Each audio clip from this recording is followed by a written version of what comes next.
Welcome, everybody, to the International Ramana Maharshi Zoom study circle based here in sunny, always sunny and warm San Diego. From London, Michael James joins us on the first Sundays of every month. He's been doing that for many years now, for which we're very grateful, to answer your questions about the many, many, many teachings of Ramana Maharshi, all of which are very important. Hello, Michael. Happy New Year to you. How are you? I'm fine, thank you. Happy New Year to you too, Thank you and to very much. everyone. We hope it's going to be a good one. If Yes. you are watching us on YouTube, you are welcome to join us live every month by writing to me. My name is Ted. You can write to me at newsguy55@aol.com. Pretty easy to spell, newsguy. And I will send you the Zoom link, and it's the same Zoom link every month. And join us if you will, if you'd like to, on Sunday mornings at the same time, if you wish to, for our regular Ramana Maharshi study group here based in San Diego. So let's get started with our first question. It comes from Moxie, who couldn't be here this morning because he's working. He says, in practice, Michael, my attempts to fix my attention on my core self-awareness leads to two alternating results: inclusive self-attention and exclusive self-attention. Sometimes my attention feels expansive, as if taking in all of the sensory perceptions and intellectual thoughts simultaneously with equal intensity and with some sense of detachment, along with the recognition that I am at the center of it. At other times, my attention feels narrowly focused, and as if sensory perception and intellectual thoughts fade further and further into the background, while the simple feeling I exist remains in the foreground. So he gets to his question now by asking Michael, which of these is better to pursue, in your opinion, the inclusive version or the exclusive version? And thank you for all of your clarification you help provide regarding Bhagavan's instructions. Take it away, Michael. Right.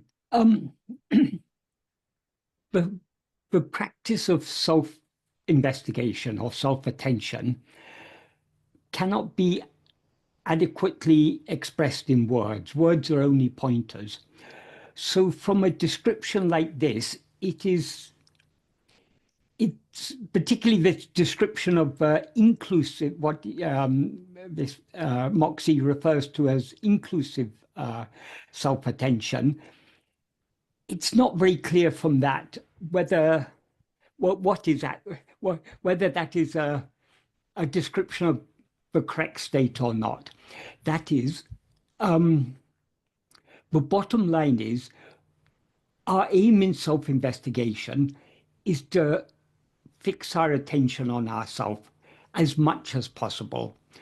The more we fix our attention on ourselves, the more our attention is thereby withdrawn from all other things.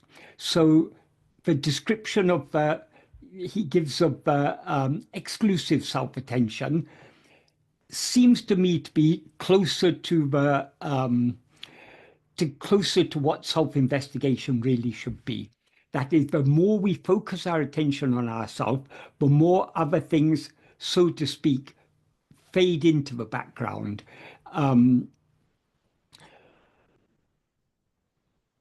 The description he gives of the what he calls inclusive self-attention. He says, sometimes my attention feels expansive, as if taking in all my sensory perceptions and intellectual thoughts simultaneously. All these sensory perceptions, intellectual thoughts, all phenomena of any kind whatsoever, are things other than ourself. So to the extent to which we are aware of other things, our attention is directed away from ourselves. The more our attention is directed towards ourselves, the more, the less we will be aware of anything other than ourselves. So definitely of these two descriptions, I'd say the second description is much closer to the actual practice. Yes, so to continue, our aim should be to be self-attentive as much as possible. We can obviously be more keenly self-attentive when there are no other demands on our attention. That is when we are in the quiet moments of the day, so to speak, times when there's not anything else demanding our attention.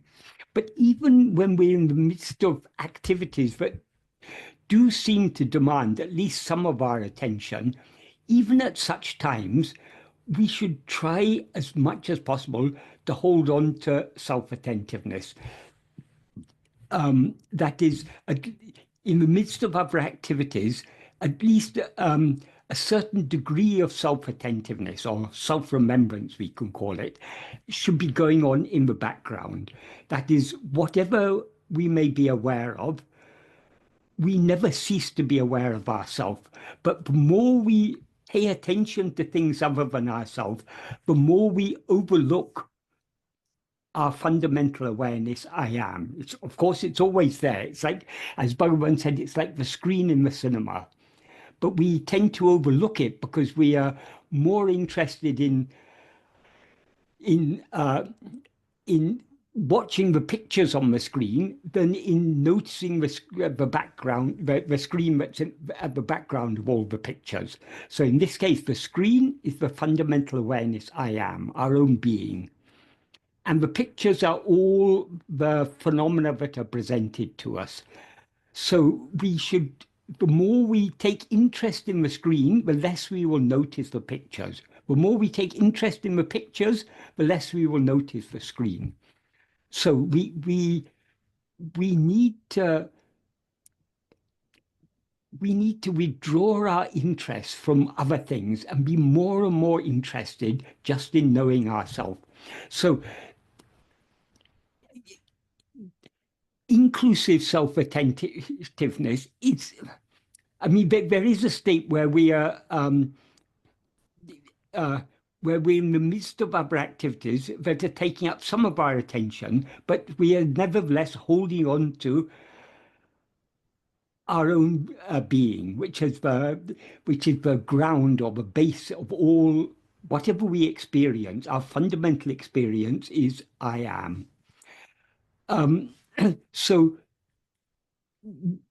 obviously we can't be holding on to exclusive self-attentiveness throughout the day, but we should be holding on to self-attentiveness as much as possible.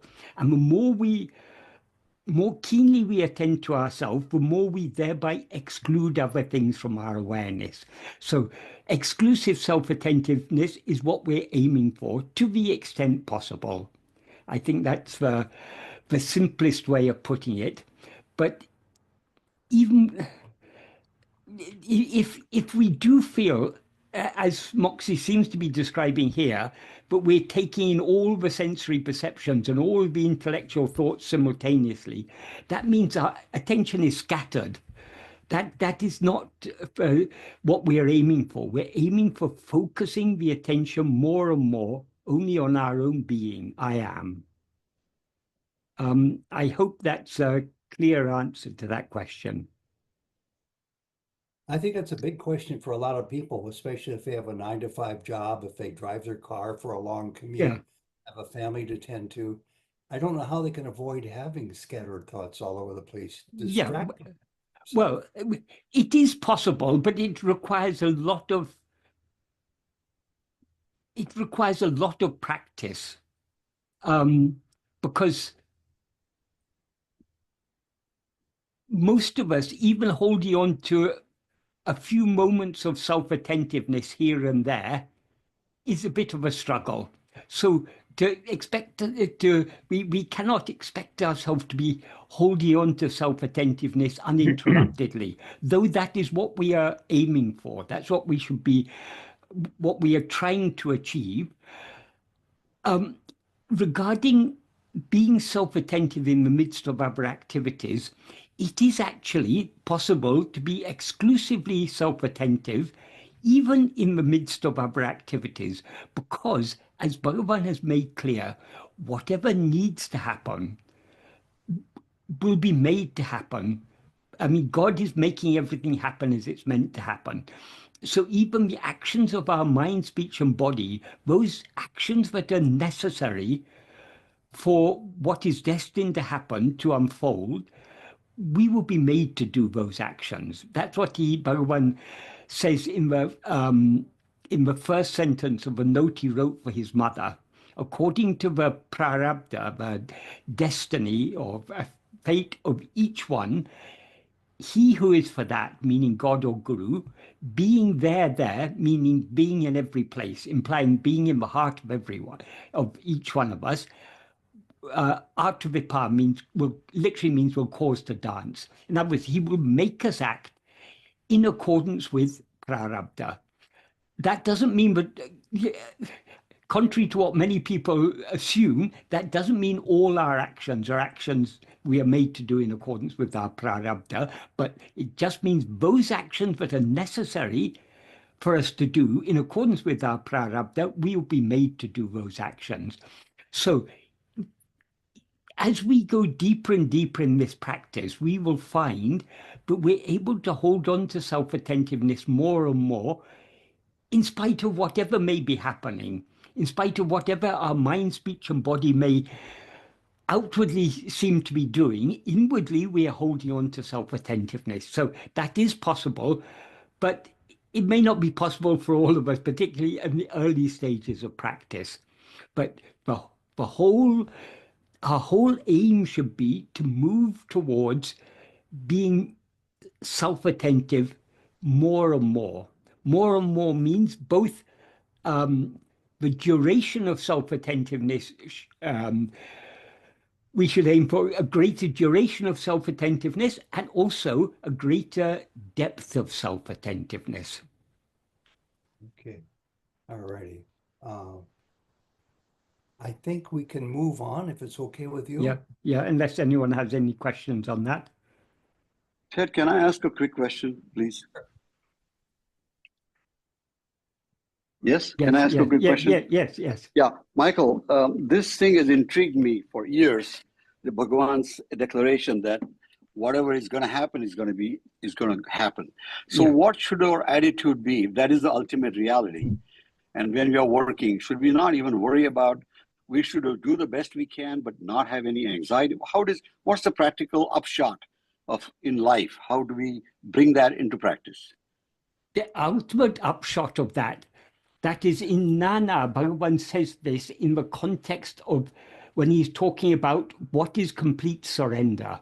And he says he says in the first sentence of, this is the 13th paragraph of Nana, in the first sentence, he defines what is complete surrender. He says, being Atmanishtaparan. Atmanishtaparan means one who is firmly fixed as oneself. In other words, being as we actually are, giving not even the slightest room to the rising of any thought other than Atma-chintana. Atma-chintana literally means thought of oneself, but obviously it implies self-attentiveness. So the implication is we need to be so keenly self-attentive that we thereby cease to we thereby give no room for the rising of any other thoughts. That is, if our whole thoughts cannot rise without our awareness of them, because they arise in our awareness. So thoughts can arise only if we attend to them. If our whole attention is focused on ourselves, we thereby give no room for any other thoughts to rise. And by keeping our attention so keenly focused on ourselves, but there's no room for any other thoughts to arise, we as ego thereby subside. And the state in which we subside is the state of being as we actually are, or being Atmanishtaparan, as Bhagavan describes it there. And he says that is giving oneself to God. You know, I got a mind that races a whole lot, Michael. And what my wife and I did, we learned this from another teacher years ago, and we did it for about 6 years. 4 hours every morning during our work session, I would set my alarm clock to go off every 30 minutes for those 4 hours. So that's 8 events. Yeah, you can sleep on in them. which no matter where we were, we would stop for 10 seconds. 10 seconds to think of self. We did that to the point where it started to make a difference. There were meaningful 10-second stops, if you can believe it. So does that have any value whatsoever in your estimation? To make frequent stops very short. We can try anything that we find works. Our aim is to be self-attentive as much as possible. How we achieve that, we each have to work out for ourselves what is the best way. That's why Bhagavan called this the path of self-investigation. In an investigation, we have to try various things, and some work, some don't work. Some work better, some don't work so well. So whatever works is what's important. Whatever works means whatever enables us to hold on to self-attentiveness more and more and more. And so Bhagavan didn't give Bhagavan's teachings are not prescriptive. He told us what we need to do, but he didn't tell us how we need to do it, so to speak. I mean, he didn't say sit in meditation for 20 minutes or morning and evening, or do it this way, do it that way. All he said is attend to yourself as much as possible.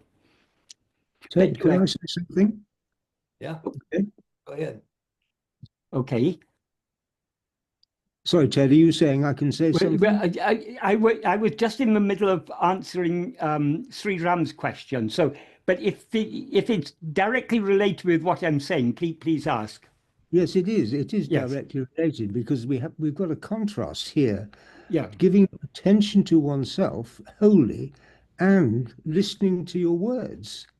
This is created quite a contrast in my mind. So could you give some guidance on that, please? Ideally, which is better, to attend to yourself or to attend to my words?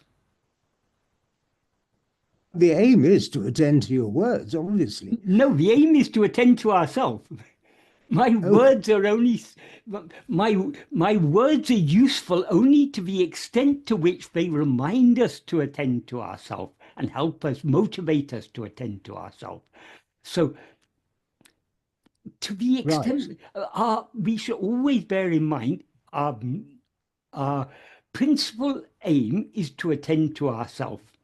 Why do we attend to Bhagavan's teachings? Why do we read Bhagavan's teachings? Why do we listen to people talking about Bhagavan's teachings? Why do we ask questions about them?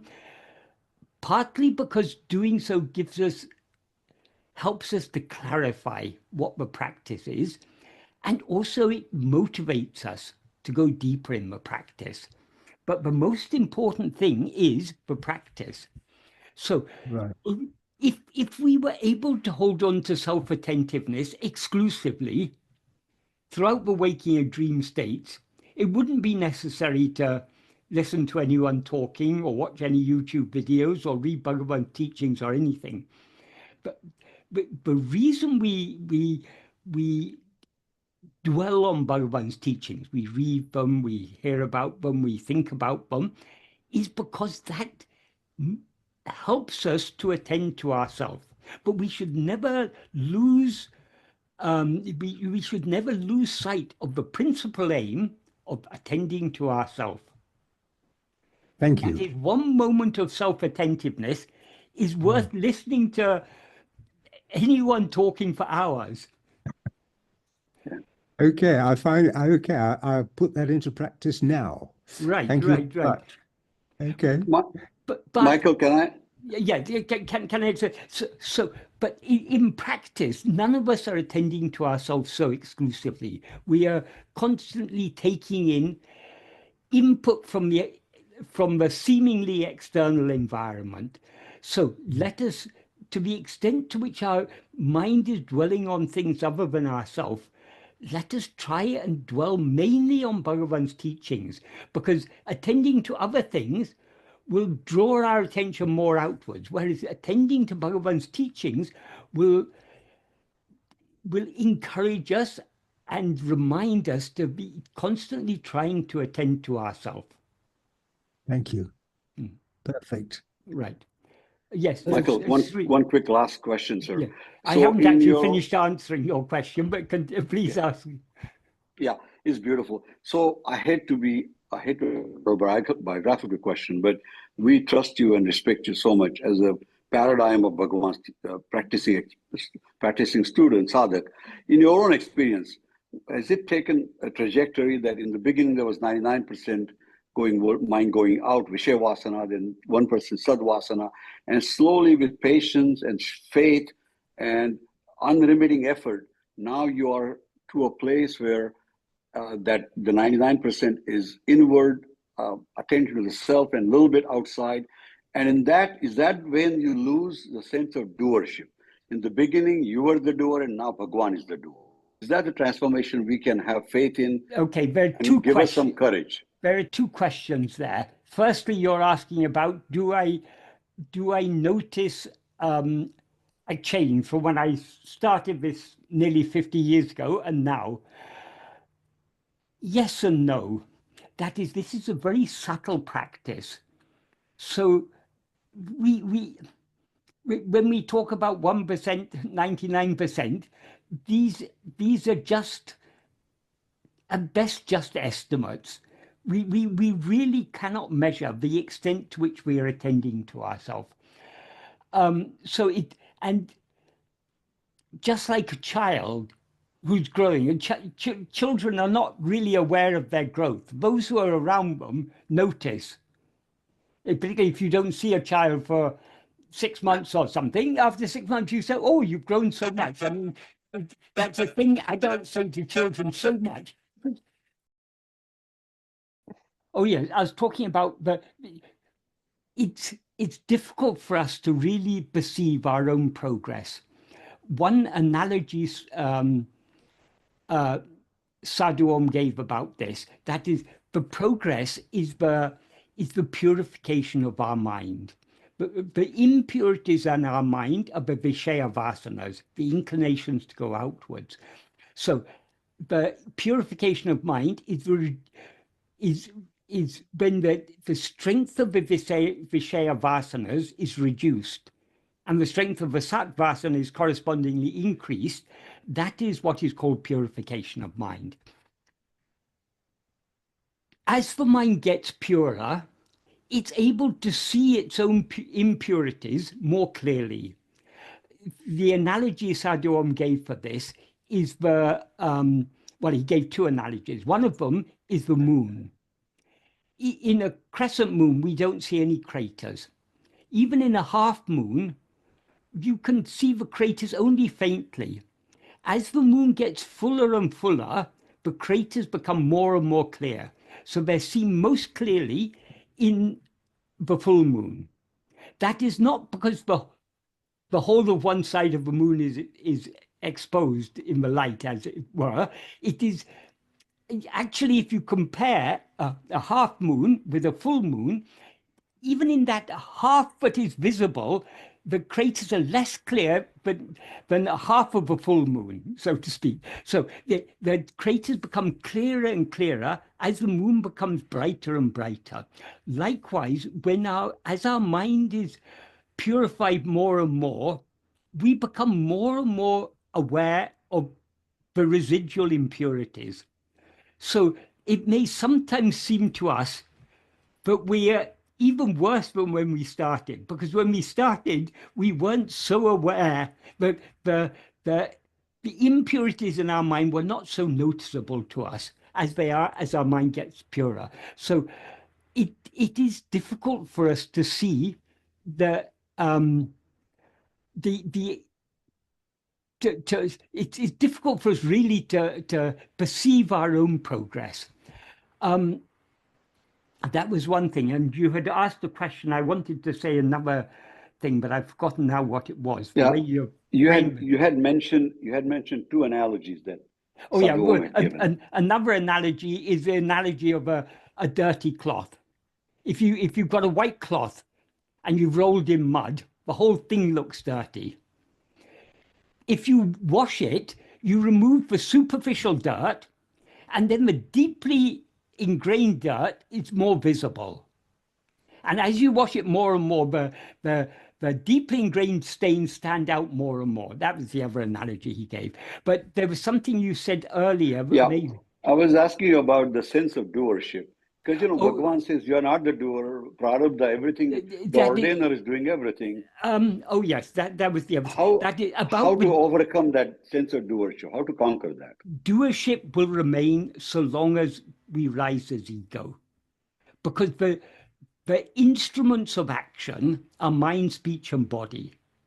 So long as we rise as ego, we identify mind, speech, and body as I.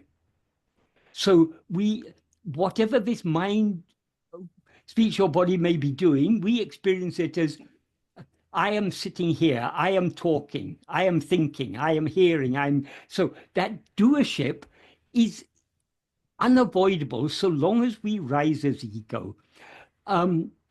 It may be the strength of the sense of doership may be attenuated the more ego subsides, but the doership will remain so long as there, at least to some extent, so long as there is ego. Oh yeah, the other thing I was going to say is one change we can notice as we proceed in this path is that we are less impacted by we don't cease to be aware of the external world. We don't cease to be aware of all the problems that life throws at us, but somehow they impact us less. We are less and less concerned about it. So things that would have agitated us much in the past will now agitate us less, because we know life is full of problems. Problems come and problems go. And every problem that arises, sooner or later, it's solved in one way or another. So we're just less and less concerned about this thing. The body is getting older. We know death is coming nearer.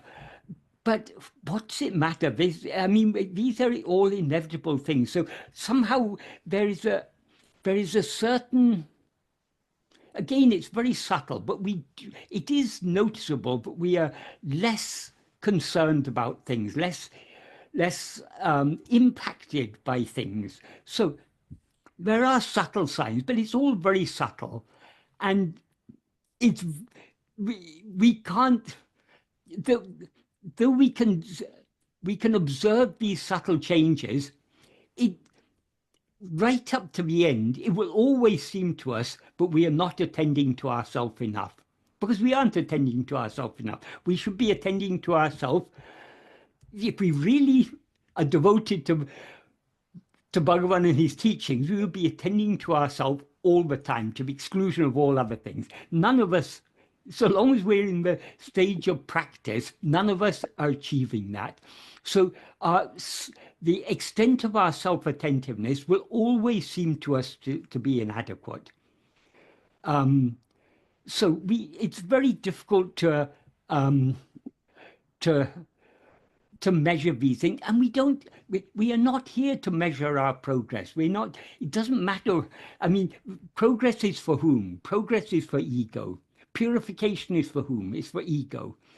What our aim is, that is, purification will happen as a byproduct of following this path. But the aim of this path is not just purification of mind. The aim of this path is to know what we actually are. So that is what we're seeking to know. The more we follow this path, seeking to know what we are, the more the mind will thereby be purified. But we shouldn't be concerned about that. Our concern should be to hold on to our being moment to moment as much as possible. If we're doing so, the purification and everything will take care of itself. It will happen automatically. So your advice is we should. Chris has got a question here. Is it okay if we go to that?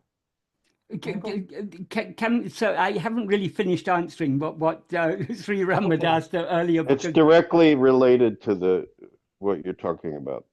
Yeah, but still, I think it's useful. Oh wait, yeah, I just raised my hand. That's all. Yeah. I'll wait. Okay, Ram, go ahead and wrap up your comment, and then we'll move over to Bruce. Okay. Yes, sir. My comment was the best advice, because those of us who get anxious, we are not making progress, is to stay as a happy pilgrim on the path and not be discouraged.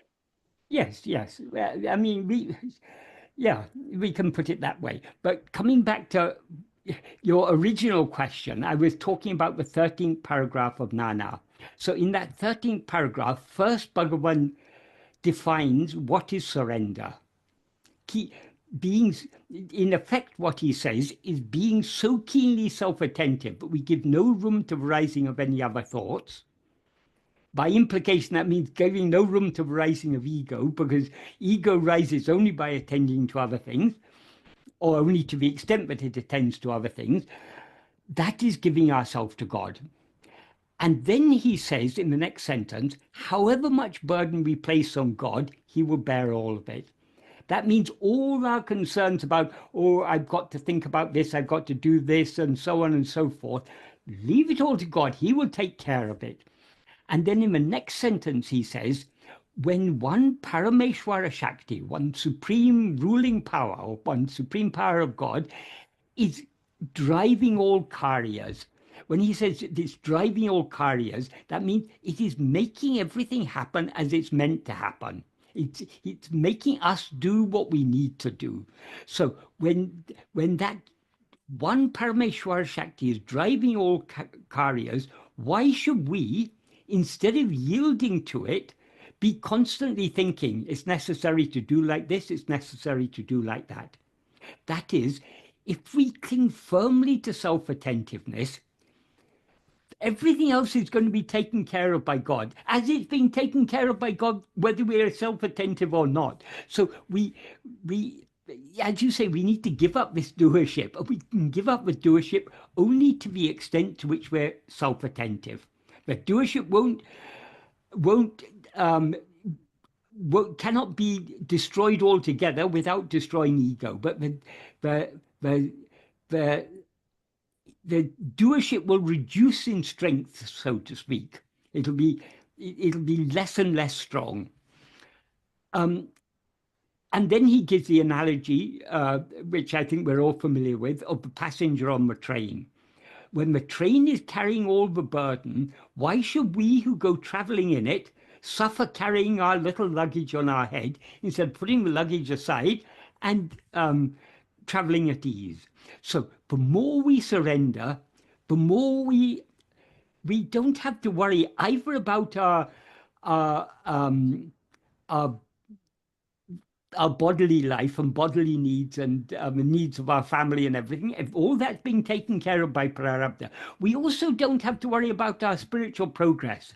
If we surrender to him, even our spiritual concern, oh, am I following this path? Am I doing it enough? Even that doesn't matter, because we surrendered to him. He's bearing the whole burden.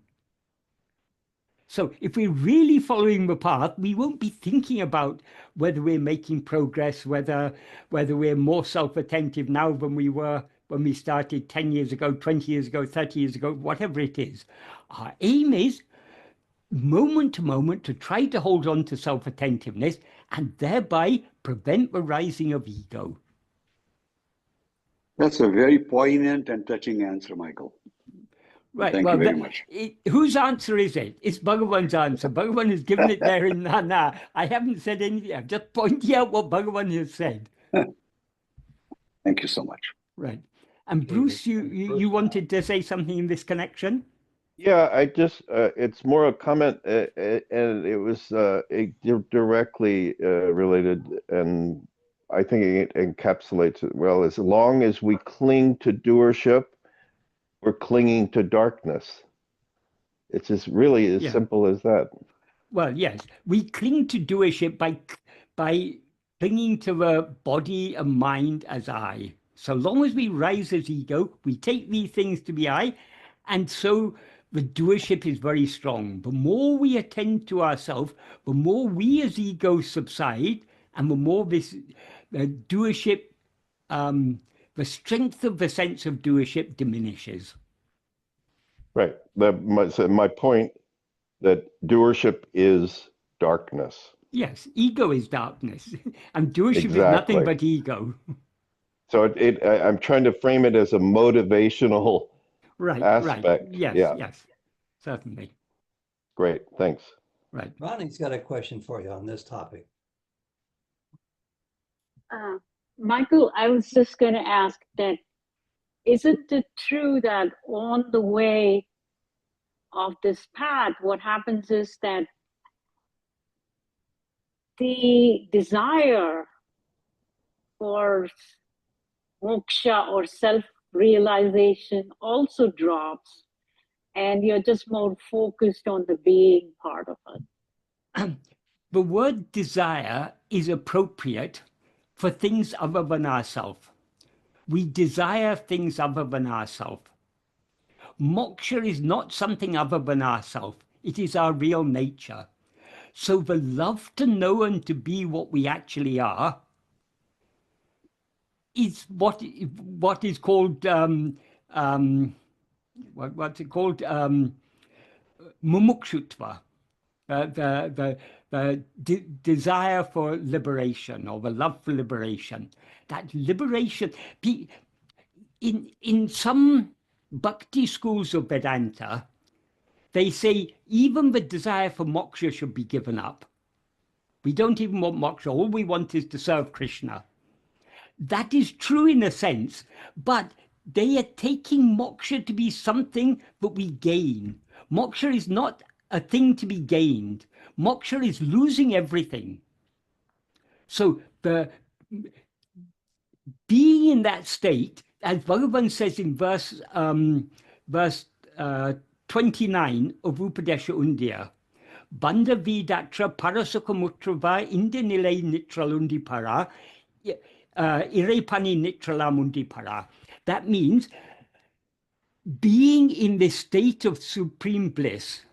Wait a minute, Bandha vidatra parasukamutrava. Yeah, being in this state of supreme bliss, which is beyond bondage and liberation. That is, liberation has a meaning only so long as we're in bondage. When we actually attain liberation, it'll be clear there never was any bondage, so we go beyond bondage and liberation. So being in this state of supreme bliss, which is beyond bondage and liberation, that is irepani nitral. That is abiding in the service of God. So the true service of God is to surrender ourselves completely, to subside back into our source, and thereby be in that state of supreme bliss, which is beyond bondage and liberation. But the idea of moksha is from the mind. Yes, so it's because So from so that long as we view that as something other than ourselves, something to be Right. attained, then it is, we can call it a desire, but that's a misunderstanding of what moksha is. Moksha is not gaining anything, but losing everything. Right. So that desire also, and it's from the egoic mind. So that also drops along the way of the sadhana, because But you're no, more focused rather on, than saying it drops, the understanding of what moksha is, when that understanding becomes clearer, moksha is not something other than other than ourselves. Moksha is what we actually are. That is, we are nitya mukti. Nitya mukta, Bhagavan says. Nittama mukti nilay, he describes it in Uludu Napadu, the state of liberation which is eternal. So moksha, that is, it's a very wrong idea, but moksha is something to be attained.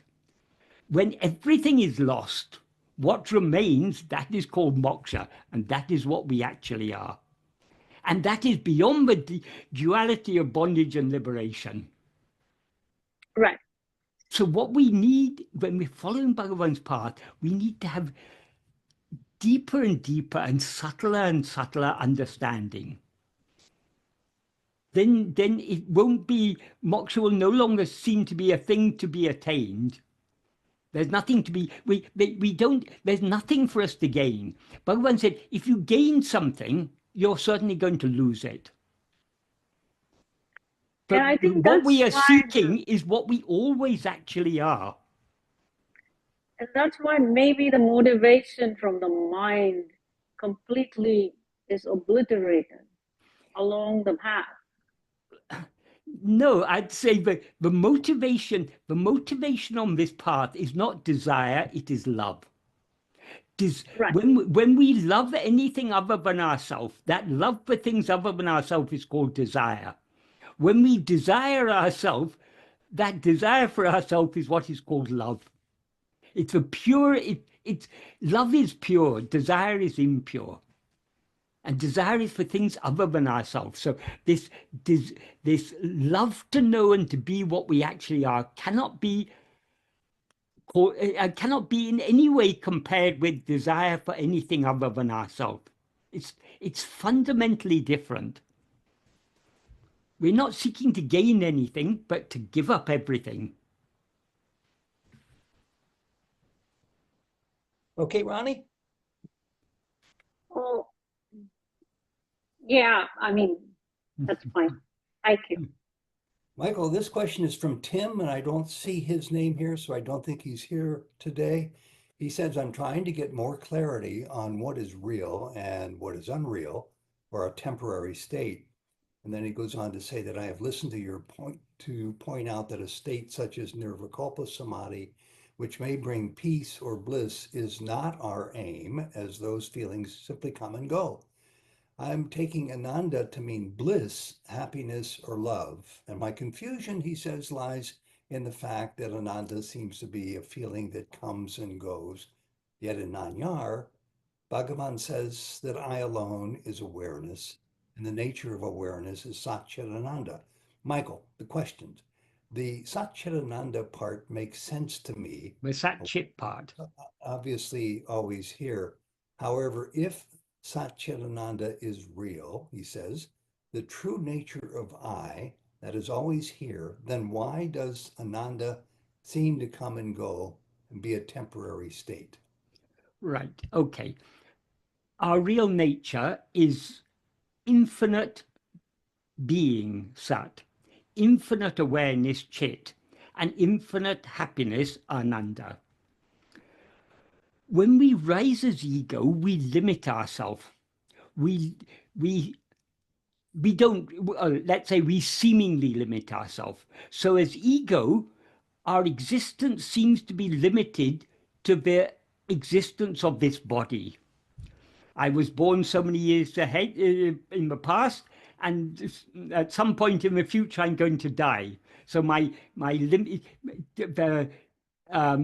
existence is limited to the time of the lifetime of this body. It's also limited to the physical extent of this body. This body occupies some 5 to 6 feet vertically, and little bit and something less than that. I mean, we occupy a very tiny part of space if we have this body.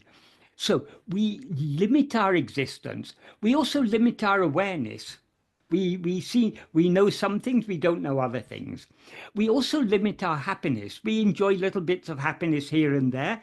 And it's we also, along with that happiness, we experience the converse of happiness, which is misery or unhappiness.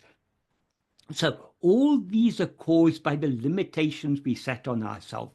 So anything we experience, so long as we rise as ego, because ego is limited, it's a limited awareness, so whatever it is aware of is also limited. So the happiness that we experience, so long as we rise as ego, is a limited happiness. So the happiness, the Satchitananda, is unlimited. It's ananta. It has no limit of any kind whatsoever. So what we are seeking is not any temporary happiness. We are seeking the infinite and eternal happiness. So the temporary happiness, the little pleasures we experience here and there, they are unreal because they come and go. whatever is temporary is unreal. Unreal means it doesn't actually exist, even though it seems to exist. So whatever is temporary is unreal. Oh, Bhagavan defined what is real. What is real means what it actually exists. It is that which is eternal, unchanging, and self-shining. Eternal means if something exists at one time, as Bhagavan said, if something exists at one time and not at another time, it doesn't actually exist even when it seems to exist. So what actually exists must always exist. It can't be coming into existence and going out of existence, because anything that comes into existence or goes out of existence is not intrinsically existent. It borrows its existence from some other source. So anything that is temporary is not intrinsically existent and is therefore not real.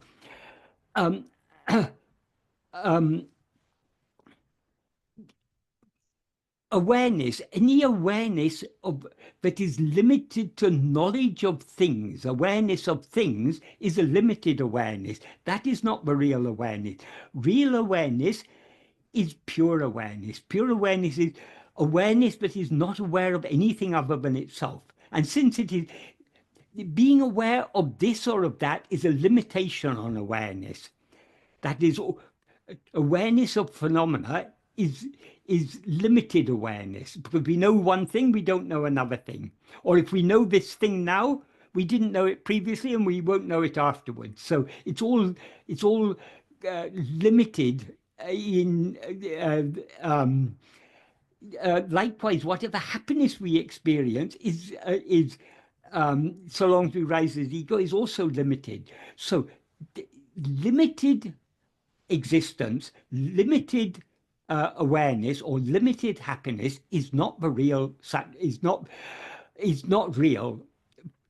Satchidananda is real because it is infinite and eternal existence, infinite and eternal awareness, and infinite and eternal happiness. So even now, that is our real nature. What we actually are is infinite being, infinite awareness, and infinite happiness. But we don't experience it as such because we have risen as ego. So the whole problem is our rising as ego. So so long as we rise as ego, we are not experiencing Satchidananda as it is. When we cease to rise as ego and just remain as we actually are, then we are experiencing Satchidananda by being Satchidananda. That is, Satchidananda can never be an object of experience.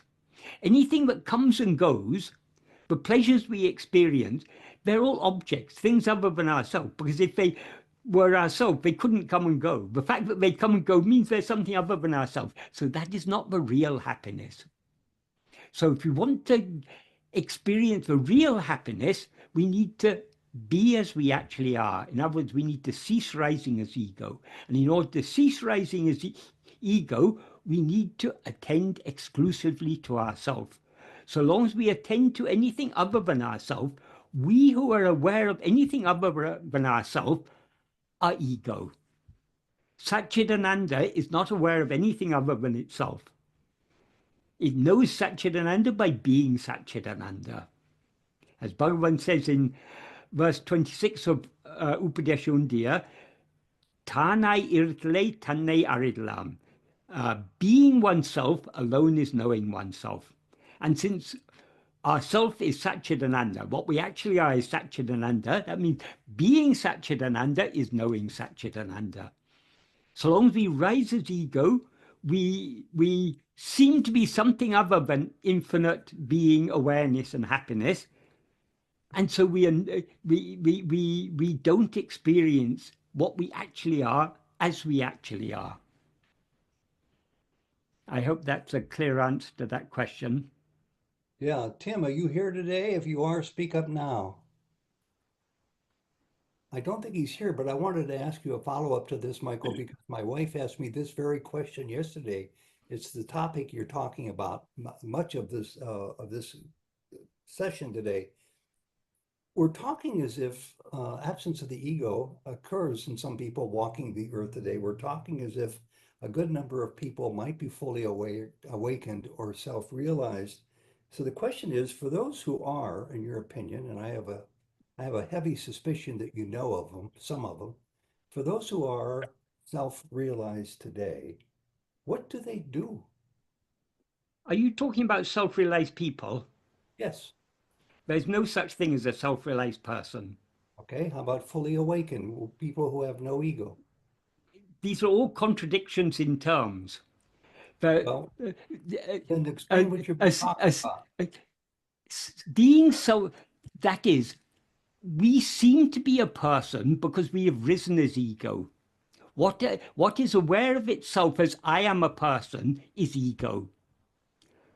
Ego is the darkness that obscures our ever enlightened real nature, our ever realized real nature. So when we know ourselves as we actually are, we cease to be ego, and thereby we cease to identify ourselves as I am a person. However, so long as it does seem to, for example, let's take the example of Bhagavan. In our view, Bhagavan seems to be a self-realized person. He seems to be an enlightened person, a liberated person. It is true he is self-realized. It is true he is enlightened. It is true he is liberated eternally. But it is not true that he is a person. It's our limited outlook that we see Bhagavan as a person. Bhagavan said, the body and mind of the jnani exists only in the view of the ajnani, not in the view of the jnani. Bhagavan also said, jnana me jnani. That means, jnana means pure awareness. Jnani means what knows pure awareness. So only pure awareness knows pure awareness. So that's why I said a self-realized person, a liberated person, an enlightened person, these are all contradictions in terms. It is giving up that false identification, I am a person, that is what is variously called as self-realization, liberation, enlightenment, or whatever. And didn't you and or Ramana, I think the times that I've read his quotes as clearly as I can think of, suggest that we are all fully self-aware, awakened, self-liberated. We're just unaware of it because of that. Ted certainly isn't. Michael certainly isn't. But we are. We there doesn't mean the person we take ourselves to be. It doesn't mean the ego who takes this person to be I. It means what we actually are is ever liberated, ever enlightened.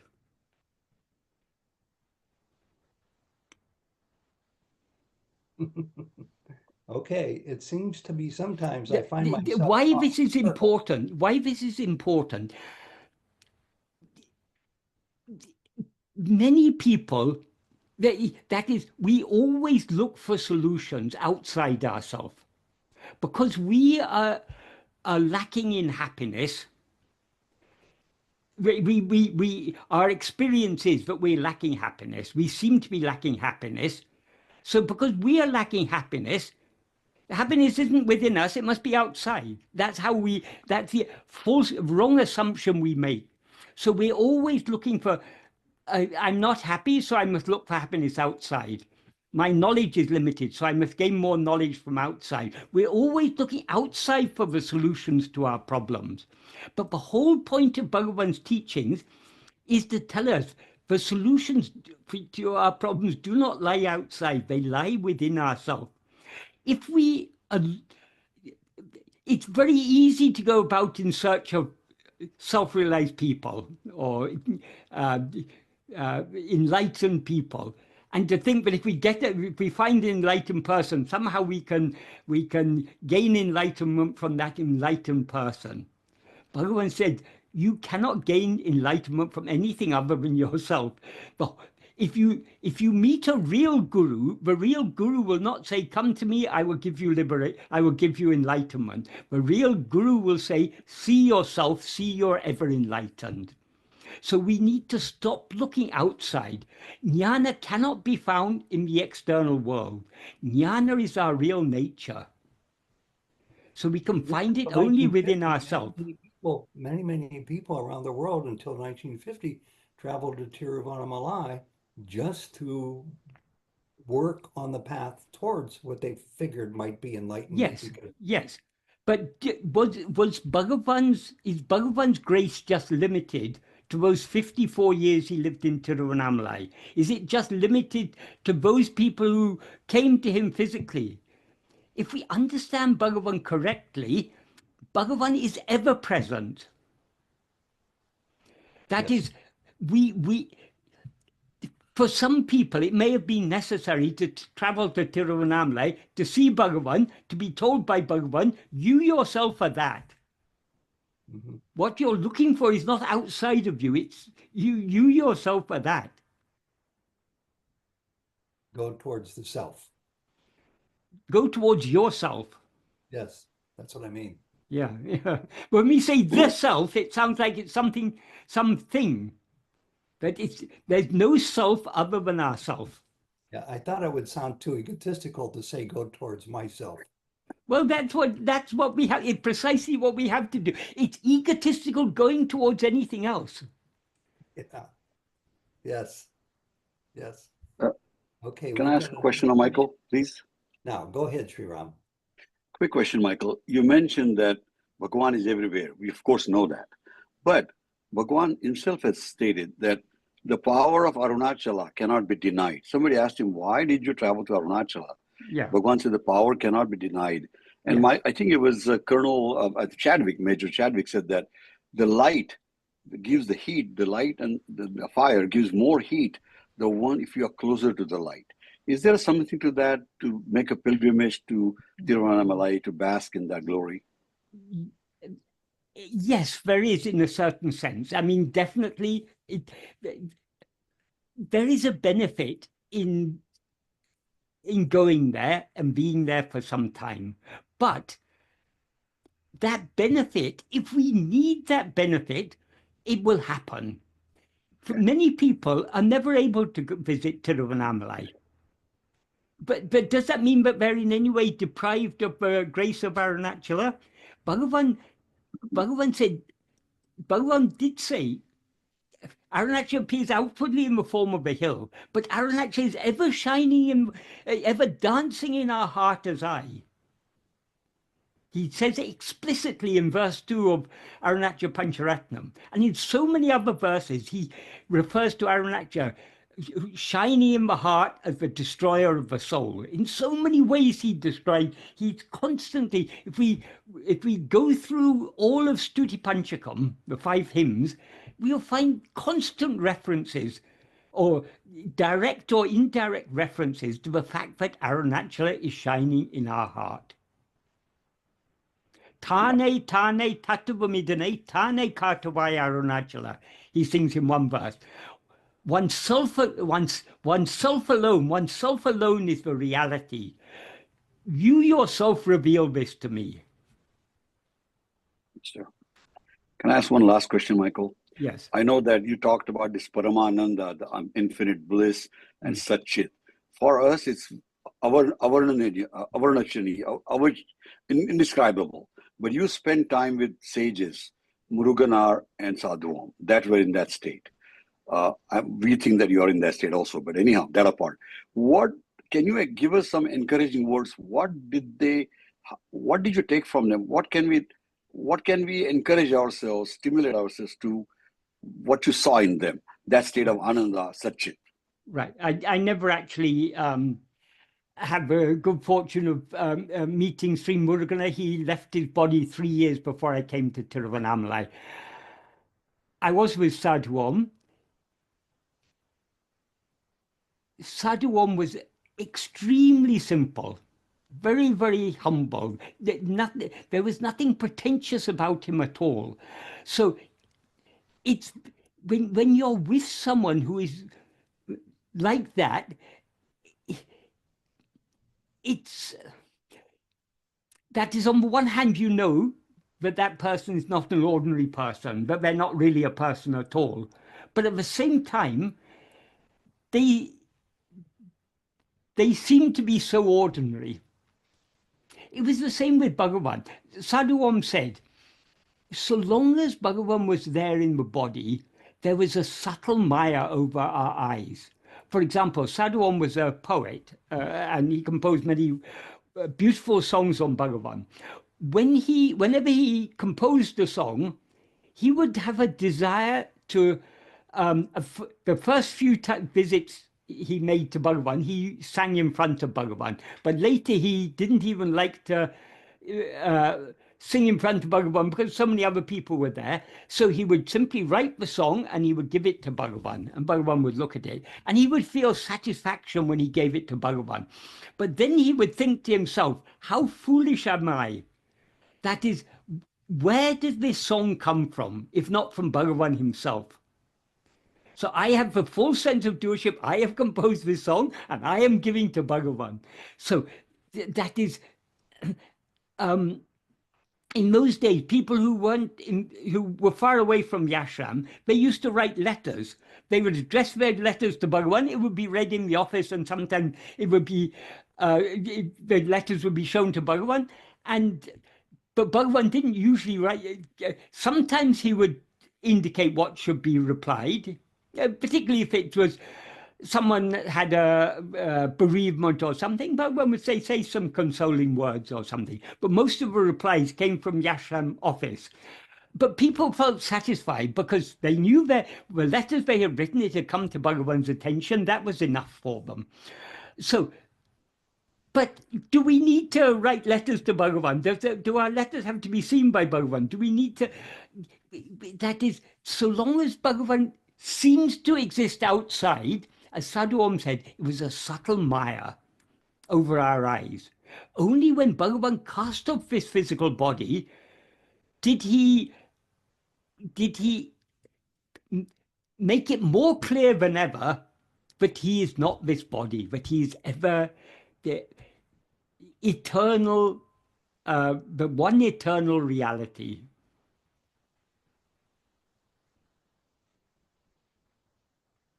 But the message came from that body. It didn't come from that body. It came through that body. That body was a channel. Bhagavan once used an analogy that is, in the later years of the ashram, a radio was installed in Bhagavan's hall.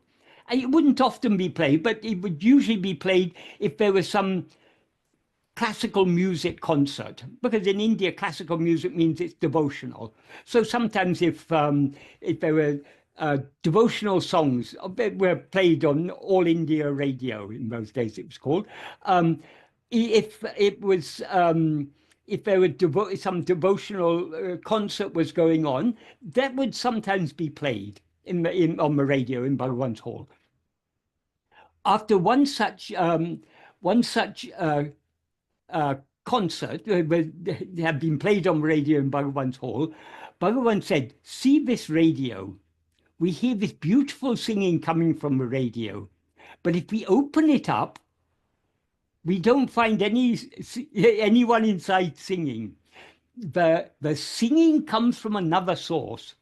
So it is with the body of, I don't know whether he said with this body or with the body of a jnani. The words that come through the body of the jnani, whether in writing or in spoken words, they come from another source.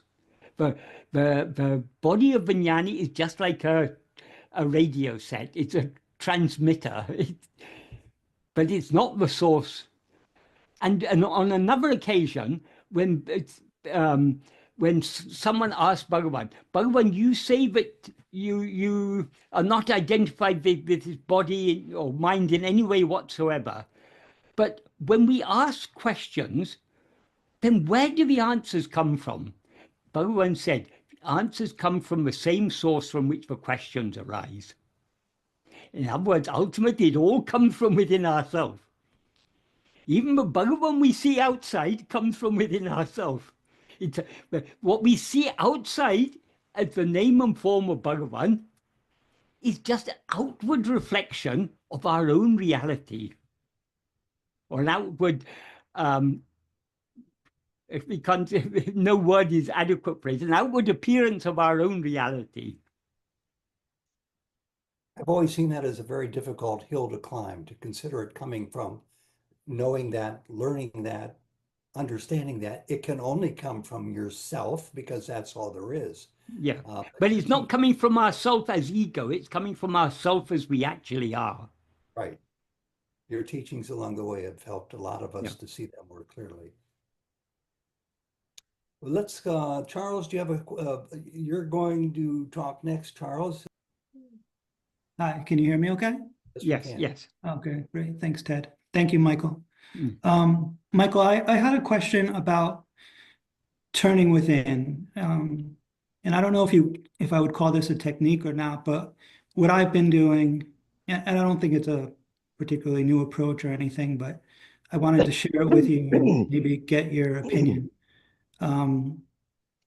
It's this idea of closing your eyes and just kind of noticing your ordinary awareness, and as much as you can, trying to watch that awareness, that ordinary awareness.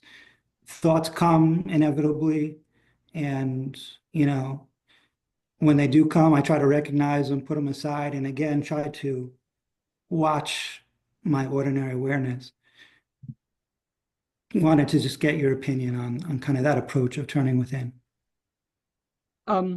Two things. Firstly, closing your eyes. It's fine to close your eyes if you find that helpful, but closing eyes is not necessary, because we don't cease to exist when we open our eyes. So it's important to understand, but what we are attending to is what is ever present. Whether our eyes are open or closed, whether we're awake or dreaming or in sleep, but it's the one thing that is eternally present, namely our own being, I am. That's one thing. The other is, when you say my ordinary awareness, I mean, whatever words we use are inadequate, because that awareness is nothing other than ourself. So though we say my awareness, that's like saying my me, or my I. It is ourself. That awareness is ourself. Another important thing to understand, this is a subtle point, but if we understand this, it helps us to go deeper in the practice. Bhagavan drew a distinction between two forms of awareness. That is, awareness is one, but it takes two forms, so to speak. The real form of awareness, that is awareness as it actually is he used a Tamil term, sutatrarivu, that we can translate that into English as intransitive awareness. That means awareness that is not aware of any objects or any phenomena. In other words, pure awareness. That alone is what we actually are. That is the real awareness. But awareness as we now experience it is ego, which is a transitive awareness. That is, as ego, we're always aware of things. So that is not the real awareness. It's not other than the real awareness, but it's not the real awareness. So when we are trying to attend to ourselves, it's not people, because no words are adequate in this context, I mean, to express this. But when we talk of awareness, we generally, what people generally understand by awareness is awareness of things. I think, but what we are trying to be aware of is the awareness that underlies that awareness of things. Right. It may seem to be a subtle distinction, but if we grasp that subtle distinction, it helps us to go deeper within. I think in maybe one of Sadhu Om's books, he had mentioned this idea of maybe a person in a dark space and sort of a prism of light being reflected into that space, and Yeah. From the sun. Yeah. And I'm just curious, is kind of looking at your ordinary awareness a way of kind of looking at that indirect beam that leads to Yeah, sort of... I mean, that's one thing we need to understand. Analogies are analogies. No analogy will capture, but it's true. That is, I can explain the same thing in a different way. If you see a rope and mistake it to be a snake, how are you to get rid of that snake? Or how are you to see what that snake actually is? You have to look at it very carefully. When you look at it very carefully, you see, oh, it's not a snake, it's just a rope. Likewise, if we look at our ordinary awareness, that reflected ray, we will see, but if we look at it keenly enough, we will see what it actually is, which is that pure awareness. Thank you. Sometimes people used to ask Bhagavan, in who am I? Is I the self, or is it ego? By the self, I mean what we actually are, or ego. When people ask such questions, Bhagavan almost invariably said ego. Why did he say like that?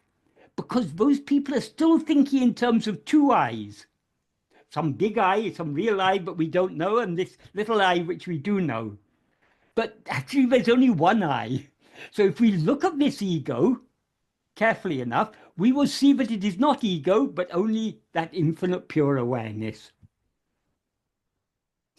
Thank you. Thank you, Charles. Good question. And thank you, Michael. Yeah. Harshita said something very nice, and I want to just read it.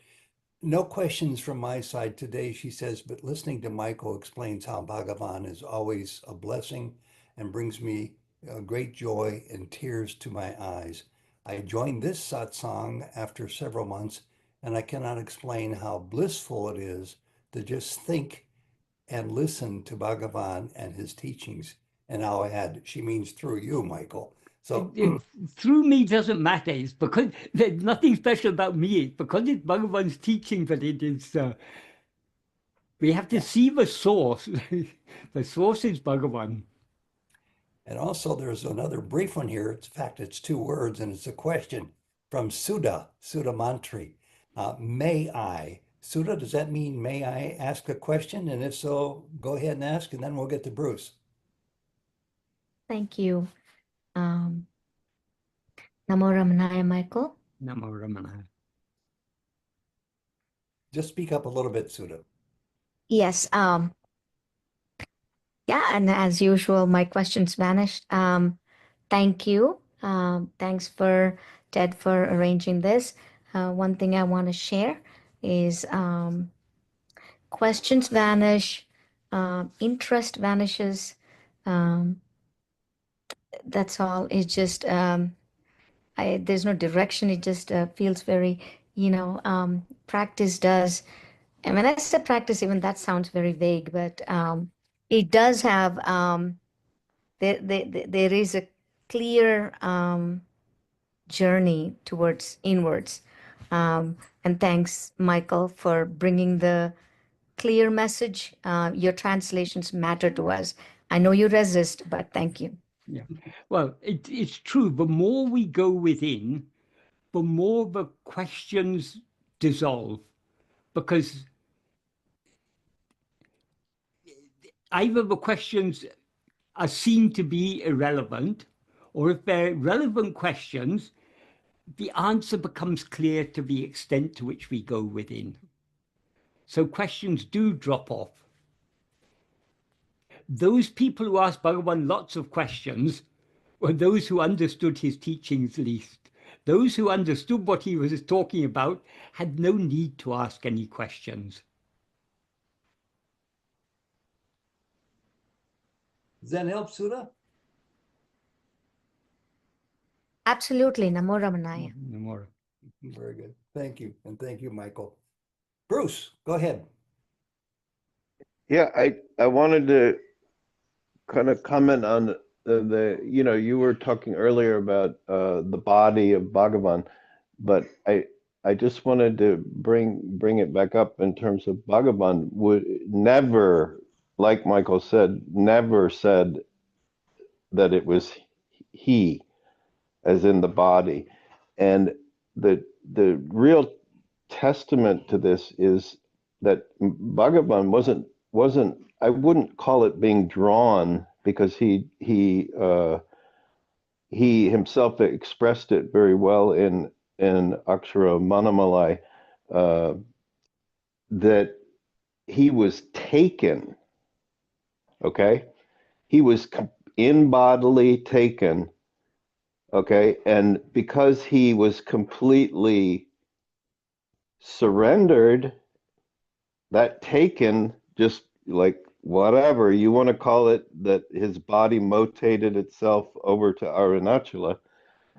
But the subdued light of Arunachala is that subtle Maya that Michael was saying Sadhu Om talked about. That subtle Maya that is the subdued light of Arunachala is Bhagavan Ramana and the teachings, and they're not his teachings. They're the absolute's teachings. So we don't need to cling to the body of Bhagavan. Michael has very, well expressed this, and I just wanted to share that. Bhagavan's body and mind were a conduit through which the eternal Guru conveyed these precious teachings. Nowadays, well, not only nowadays, but in old times, there have been so many gurus. But when Bhagavan talks about guru, he's not talking about guru in the same sense that most people talk about guru. Bhagavan says very clearly in Nana, Kadavalum Guruvum Unmail Verala. God and Guru are in truth not different. So the only real Guru is what we otherwise call God. And it was this name and form of Bhagavan were the channel through which God gave us these teachings. He gave us these teachings of the source of these teachings are the same as the source of the Vedas, the Upanishads, the Bible, the Quran, any scriptures of the world. Ultimately, they all come from, or what is true in them, or what is clear in them, or the light in them comes, or the love in them comes from that original source.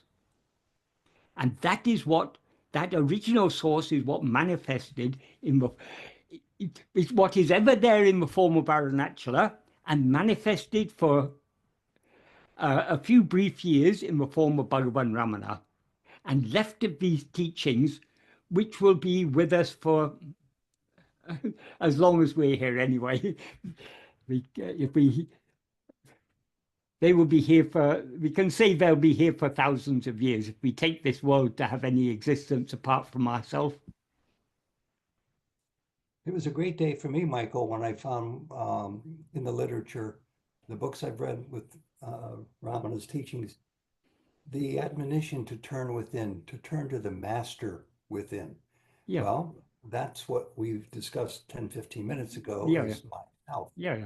And that takes a lot off the table as to what we worry about, as to where do we go to find truth. We have truth. We turn to it within. Whatever is outside is unreal. So the true Guru cannot be anything outside. It can only be our own reality. That's why Bhagavan often used to say, God, Guru, and Self are all one and the same. He also said that is the truth of the Christian Trinity. God the Father is God, Ishvara. God the Son is Guru. And Atma-swarupa is God the Holy Spirit. Excellent. Mhm. Hey, Ram, if you will. And they are not three. They have question. one, always one. Never they. To the outward-looking mind, they seem to be three, but actually they are always one. One without a second. I have this third question that you lined up for us, Michael. I want to go to it real quick, and Yeah, Sri yeah. Ram, after he takes that question, we'll go to your answer, to your question first, okay? Chris Drake, I think he's here maybe even. It's a long question, but it's important.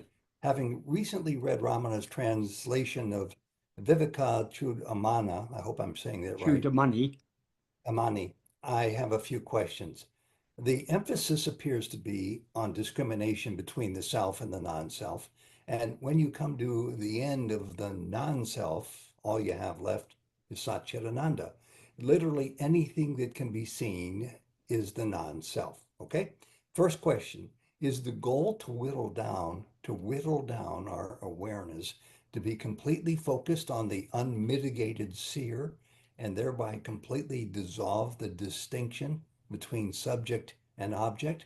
And then the next question is, if I'm understanding this correctly, then I've always been told that there is for the mind to know at this point. I've always been told all that there is for the mind to know at this point. I can have an intellectual acceptance of the truth, but until I see it or be it for myself, he says, then maranasya, destruction of the mind, will never occur. It seems to me that this is where dialogue and study end and meditation begins. It seems that attaining nirvikalpa samadhi with the intention of realizing the self would be the only means by which maranasya could occur. Is that correct, Michael? Right. Okay. That is Viveka Chudamani is one of the classical texts of Advaita. It is traditionally attributed to Adi Shankara. Those nowadays some scholars question that because of style, but that assumes that Shankara should have. They take the Shankara's commentaries on the Prasthanatreya as the standard of Shankara's writings, and anything that's written in any different style, they question whether it's really Shankara's. But Viveka Chudamani was clearly, that is the Prasthana, as Bhagavan wrote in his introduction to the Prasthanatreya, sorry, his introduction to Viveka Chudamani, his introduction to his Tamil translation of Viveka Chudamani, he said the commentary on the Prasthanatreya is not useful for the true spiritual aspirant. So what is necessary for the true spiritual aspirant, Shankara has given in this work, Viveka Chudamani. So it is an important text, but we need to bear in mind Bhagavan has expressed the same truth in a far simpler, clearer, and more practical manner. So though there's a lot of useful pointers in Viveka Chudamani, we cannot we cannot compare it to the simplicity, directness, and clarity of Bhagavan's teachings. But as I say, very useful things there. Yes, part of the emphasis is on this discrimination between self and not self. In other words, between what we actually are and what we are not. We now take ourselves to be this body of mind, which is not what we actually are. So we, in Viveka Chudamani and other texts of classical Advaita, a lot of reasons are given to help us to understand why we are not what we now seem to be, why we cannot be this body and mind. Though we seem to be this body and mind cannot be what we actually are. So all of this analysis is necessary, because if we are to investigate ourselves, we first need to distinguish the self we are to investigate from everything that we now mistake ourselves to be. But merely many Advaitins, they dwell on all these reasons why we are not this body or mind. But what is the point of this? The point of this is to recognize what we have to investigate. What we have to investigate is not the body or mind, not any of the five sheaves. It is that which is now aware of itself as I am these five sheaves, I am this body. So it's the I we need to investigate. So all this analysis is useful, but it's all preliminary. It is not the practice of self-investigation. The practice of self-investigation is once we've understood the distinction between ourself and all other things, then we need to investigate ourselves. Investigate ourselves means we need to attend to ourselves in order to see what we actually are. So it's important to understand what we are not, but having understood that, we leave that aside and we attend to what we actually are, which is we are not anything that is known, we are the knower. So it's the knower we have to investigate, ourself as the knower. So in a sense, we can say the goal is to whittle down our awareness to be completely focused on the unmitigated seer. Yes, that we first need to distinguish ourselves from all other things, and having distinguished ourselves from all other things, we then need to focus on ourselves alone. So that focusing on ourselves is what is called self-attentiveness or self-investigation.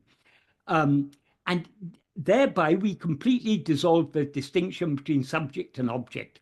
That is, so long as we are attending to objects, that distinction, we are maintaining that distinction between subject and object. If we want to dissolve the distinction between subject and object, we need to stop attending to the objects and attend only to the subject. Then he goes on, so this is what we need to understand, but then we need to put it into practice. This doesn't mean that we first understand these things and then we throw aside the teachings and try to put it into practice. In classical Advaita, they talk about the path consisting of Sravana, Manana, and Nididhyasana. And though this is part of classical Advaita, this is Bhagavan also sometimes used to talk in these terms. Sravana literally means hearing, but that means reading or studying or taking in the teachings. But having heard the teachings or having read the teachings, we then need to make sense of them. Because the pure teachings of Advaita, they're very, very radical and very contrary to all that we now believe to be the case. So we need to think carefully about it to imbibe it and understand it clearly. That is what is called manana. And then we need to put it into practice, nididhyasana. But this is not a three-step process. First Sravana, then having finished Sravana, you do manana, and then having finished manana, you do nididhyasana. It is an iterative process. We do a little bit of Sravana, we think about it, make sense of it, when we try to put it into practice. As we go deeper in the practice, when we do the Sravana again, when we again read Bhagavan's teaching, we see more depth of meaning in them, more implication. That is, the meaning and implication of Bhagavan's words become clearer to us to the extent to which we put it into practice.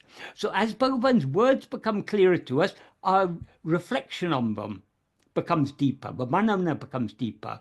And as the manana becomes deeper, the nididhyasana becomes deeper. So it's not that we study these things and then put it aside and do the practice. It's an iterative process. But in this iterative process, what is most important is the nididhyasana. That's the actual practice of self-investigation. The Sravana and Manana are supports, aids to this practice, but they can never be a substitute for this practice. So practice is what is all important. So, and the mano-nasha, distraction of the mind, will only be, as he says, when we see it for ourselves, when we be it for ourselves. And we can see it for ourselves only by turning our mind within and investigating what we actually are. And then he says, it seems to me that this is where dialogue and study end and meditation begins. It's not, as I say, it's not that dialogue and study ends and meditation begins. The dialogue and study and the reflection, they continue to be a support to the meditation. As we try to go deeper and deeper within, we continue to, in the case of Bhagavan's teachings, the most important source of Bhagavan's teachings is his own original writings. And that's only a few hundred verses and a few, and basically one prose work, Nana, and a few other things. But I mean, it's the volume of Bhagavan's original writings are very little.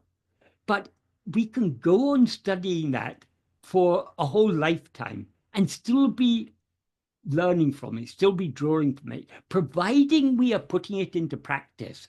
That is, the real clarity comes from the practice. And only to the extent to which we put it into practice will we be able to understand his words. So we shouldn't think that we first have to study and then the study comes to an end and meditation begins. Even when we're starting the study, we try to do some meditation. We try to turn our attention within. And as we go deeper in the practice, our study, our Shravana Manana will also become deeper. And then he ends by saying, it seems that attaining Nirvikalpa Samadhi with the intention of realizing the self would be the only means by which Mano-nasha could occur. Is that correct? No.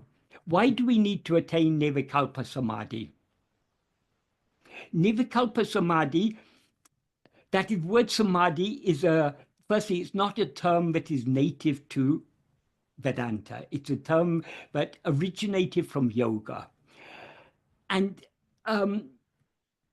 there are varying different states of mind that are called samadhi. For example, in another work of Shankara, but Bhagavan translated, Drisya Viveka, they talk of 6 types of samadhi. That is, two things are Nirvikalpa Samadhi and Savikalpa Samadhi. And those 2 are then further subdivided into 3, that internal and external and all these things. So Samadhi doesn't cover just one word. I mean, just one state.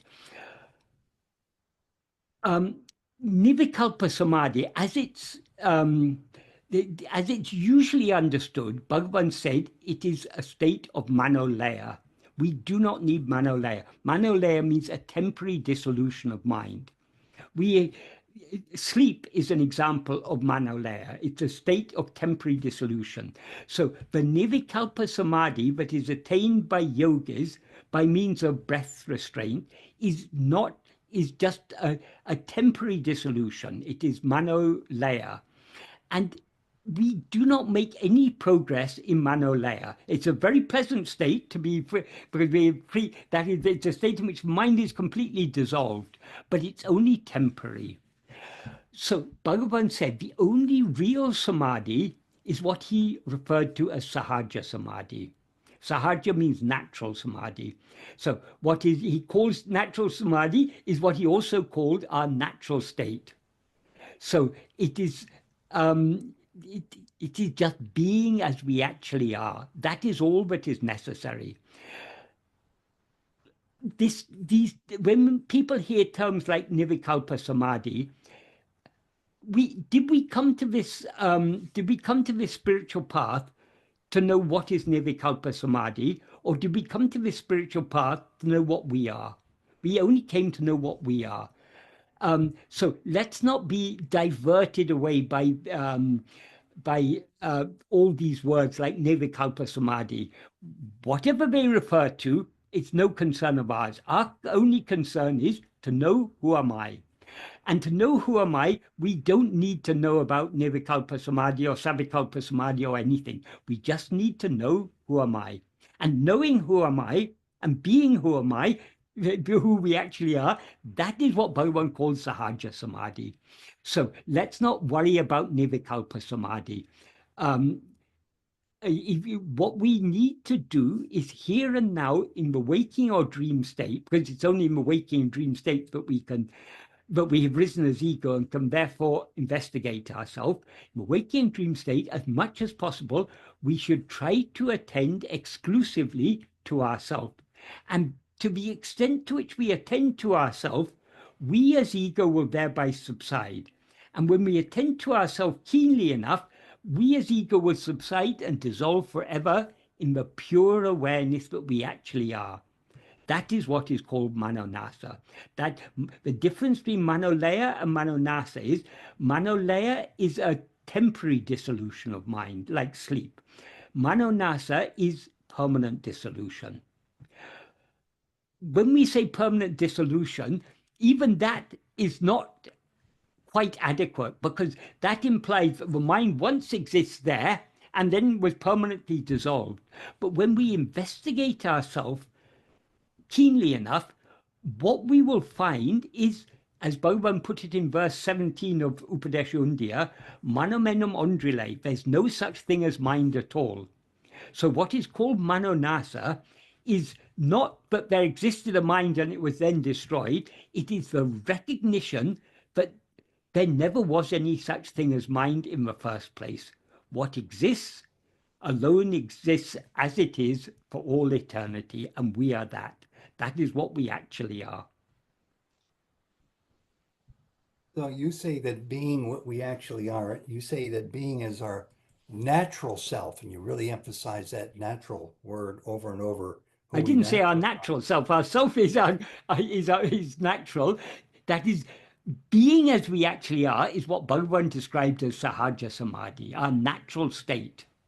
Yeah.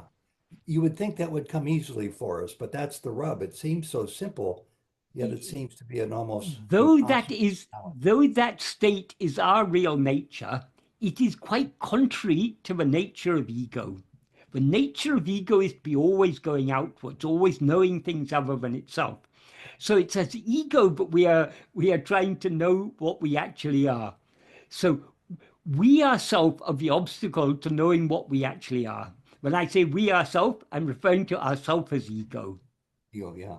So that task is first and foremost, although I would imagine as you make headway minimizing ego, you might feel yourself becoming closer to the natural self that you truly are. In a certain sense, to the extent to which we attend to ourselves, to that extent do we as ego subside. To the extent to which ego subsides, we return to, we come closer, so to speak, to our natural state of just being as we actually are. But the state of being as we actually are is, as Bhagavan put it beautifully in verse 27 of Uludunapadu, it's the state in which we are, in which I is without rising.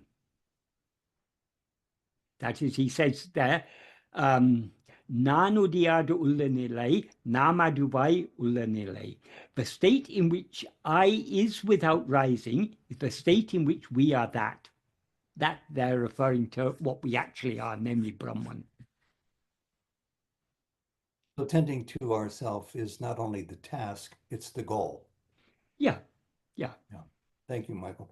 I'm sure Bhagavan said beautifully in one verse in Guru Vachaka Kubai, Bhagavan says, Upayamum tane, upayamum tane, abedama kanga ave. That means the means is only oneself, the goal or the end is only oneself.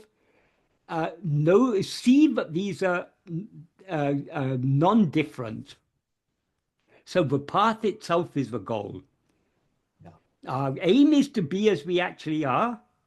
And the way to be as we actually are is to be as we actually are by attending to nothing other than ourselves. So I look at 33, 35 people here. They're all on the path. We should not worry about where we are on the path, but the persistence, as you've said many, many times, of staying on the path is huge. The one who is at a certain point on the path is not what we actually are. It's the ego that is on the path. Ego. So let's not worry about the one who is on the path or where he or she is on the path. Let us try to know what we actually are. Because even when we're following the path, we are always that. As Bhagavan says in Uludunapadu, even the statement, duality during practice and non-duality on attainment, even that is not true. Because who else is one but the 10th man, both when one is anxiously searching for the 10th man and when one finds oneself. Yeah. Thank you for all that. Let's see if Sri Ram has a question on this topic or another. Yeah. Yes, sir. I do have a question. Michael, it's awesome. I just came up with a sentence. I have found the enemy, and it's me, meaning my ego. Just while we are struggling to get that state of Bhagavan state, you said Bhagavan is not. Can I just say something? Now you've identified the enemy, you need to be very, very careful. Because if you don't keep an eye on that enemy, he'll come and stab you in the back. So now you've identified the enemy, keep a constant watch on him. That is the path. Because to the extent to which we attend to ego, ego thereby subsides. When we allow our attention to go away towards anything else, ego jumps up. So the only way to bring about the dissolution of ego is to attend to it. That story about to ourselves. The dog in the mandapam. Yeah, exactly. Is a really good analogy to that. Yeah, that's a beautiful analogy Bhagavan gave. What is that analogy? Can you explain, please, Bruce or Michael? Yeah. But this is a nice. I mean, Bhagavan gave me various analogies, but this was a very nice one. There was a sadhu who lived in a mandapam, and every day he would go to a town and beg his food. He would go begging once. So before going to bed at night, he would eat half of the food in his begging bowl, and he would keep the other half for the morning. One morning when he woke up, he found his begging bowl was empty. So that means some thief has come and has stolen his food in the night. So he decided to keep a careful watch the next night. So he lay down pretending to sleep and kept a careful watch, but he fell asleep. And when he woke up the next morning, again the food was missing. So he was then more determined to keep a watch. So he was very, very vigilant and avoided falling asleep. After some time, he saw a dog slowly creeping into the mandapam, coming close to his food. And he lifted his head. As soon as he lifted his head, the dog ran away. And so the next night, again, he was very vigilant. And when the dog came, the dog was a bit more cautious this time. It didn't come so close. It came up to the entrance of the mandapam and was looking inside, and it saw him looking at it, and it went away. And this went on for several nights. Each night, the dog came stood further and further away, until eventually the dog was out. There was a little gate. He put a little fence around the entrance of the mandapam. There's a little gate there. The dog just peeped in the gate, saw him looking at it, and it went away, never to return. Likewise with ego. All we have to do to prevent the rising of ego is to keep a watch on it. The more we watch it, the more it will subside. That is awesome, Michael and Bruce. Yeah, there's another analogy I give sometimes for this. Baby bunny rabbits, they like to come out and play, but they know there's lots of danger outside. So they come out and play, but as soon as they feel they're being watched, they retreat back to the towards their burrow. And supposing a fox comes and is looking at them, they go to the burrow and they look at it. And the more keenly the fox looks at them, the more they retreat into the burrow. Likewise with ego. The more when we don't attend to it, it comes out and dances around and causes all sorts of mischief. The more we attend to it, the more it withdraws towards its source.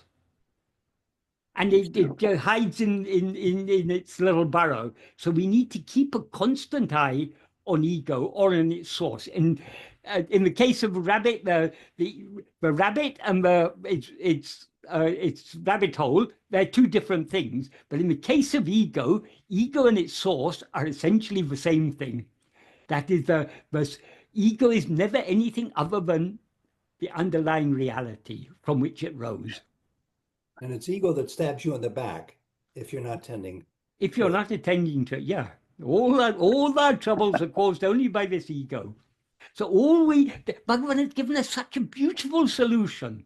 All we need to do is to keep an eye on ego. In other words, keep an eye on ourselves, attend to ourselves.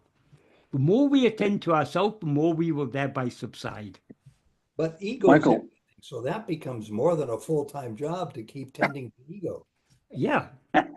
Well, yes, sir. It's not more than a full-time job, just a full-time job. Full-time job. Michael, I have to ask a question. You have mentioned before the value of having Bhagavan's photo. I know that Bhagavan is form and formless. Bhagavan is everything. Sarvam Kalvidam Brahman. But for us, while we are on the path, we certainly in our home value greatly having Bhagavan's photo and meditating in front of it. And there was an anecdote of a devotee who had Bhagavan's photo in his house, and he asked Bhagavan when he was in anguish, and he thought that Bhagavan's photo was alive. This was during his lifetime. The devotee returned to Bhagavan and asked Bhagavan that I saw your photo and I had peace of mind that I had lost. And I thought that your photo was alive. And Bhagavan said, why do you think that the photo was not alive? It was, I think what Bhagavan actually said, what I remember hearing, is that Bhagavan said, why do you think it is just a photo? Right. So can we use that as a tool to stab the ego instead of ego stabbing us? Bhagavan has said, mere thought of Arunachala would give liberation. And Bhagavan is nothing other than Arunachala. So whatever is true of Arunachala is equally true of Bhagavan. So mere thought of Bhagavan will give liberation. But that is, so if you meditate on the outward form of Arunachala or Bhagavan,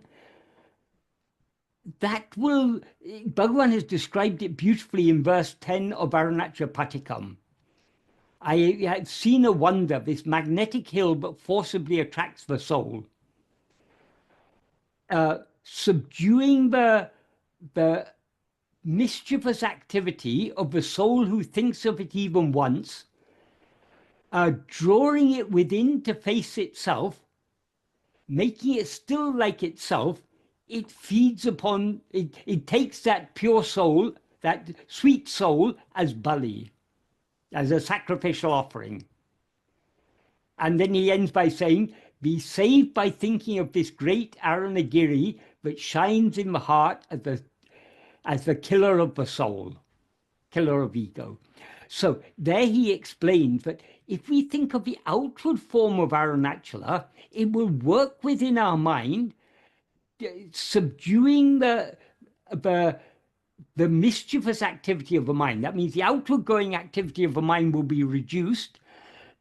Thereby it will draw it in to make it tanadu adbhimukham, facing towards itself. Tanadu there can mean, itself can refer to Arunachala, itself can refer to the devotee, because both are one and the same. But he says, Oru Tanadu, that means itself for one, because he is our own reality. So he draws us within to face ourself, which is himself for one reality, and thereby he makes us motionless like himself, because when we attend to ourself, we as ego subside, and we remain in the actual state of pure being. And thereby, then he refers to a soul as that sweet soul. I mean, by this process, we become ripened. We become pakva. So we become sweet. And Bhagavan is very, very picky. He will only swallow us when we are sweet enough for his taste. That means we have to be fully ripened ready to surrender ourselves completely, then only he will swallow us. He will take us as Bali. That's a great So note. beautiful. So Uh, beautiful. Ram, thank you So very what much. Bhagavan said about the thought of Arunachala, thinking of Arunachala once, equally applies to thinking of Bhagavan once. We are out of time. I want to thank Yeah. everybody who came forward with their questions, whether they were in the chat box, or you raised your hand, or you just spoke right out. This is a conversation and a discussion group when you're here, Michael. And I think sometimes the spontaneity of questions asked extemporaneously can make this group even more interesting.